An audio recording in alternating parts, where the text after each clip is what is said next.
Voting for someone is like entering a marriage. You're entering a covenant. You're marrying into that person's family. You're endorsing that person's platform. Similarly, if you voted for Trump or the couch or a third-party candidate in 2024, you didn't just support and vote for Trump. You also voted for everything that he represents and all that he brings with him. For example, you voted for MAGA. You voted against reparations. You voted for Senator Mitch McConnell, Senator Ted Cruz, Senator Josh Hawley, Senator Charles Grassley, Senator Lindsey Graham, John Kennedy, Representative Marjorie Taylor Greene, Mike Johnson, Pete Hegseth, RFK Jr., Pam Bundy, the Proud Boys, the KKK, Nazis. You voted for white Christian nationalism. You voted for Project 2025. You even voted for white supremacy. You voted for the end of DEI and affirmative action. You voted for the end of birthright citizenship.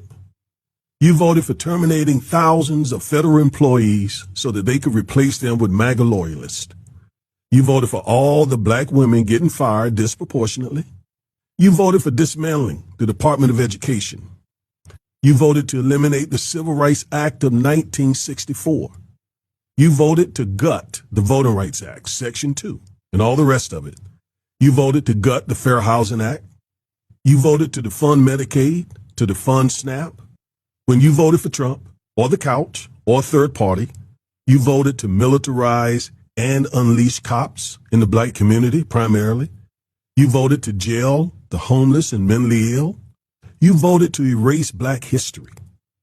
You voted to rename military bases after Confederate leaders.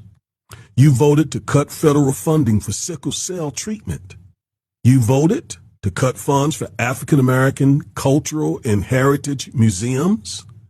Your vote helps to cut funding for medical schools that have DEI offices. You also voted against Pell Grants. You voted for Clarence Thomas. You voted for more unqualified right-wing judges that Trump will put on the bench. So my point is, you didn't just vote for Trump.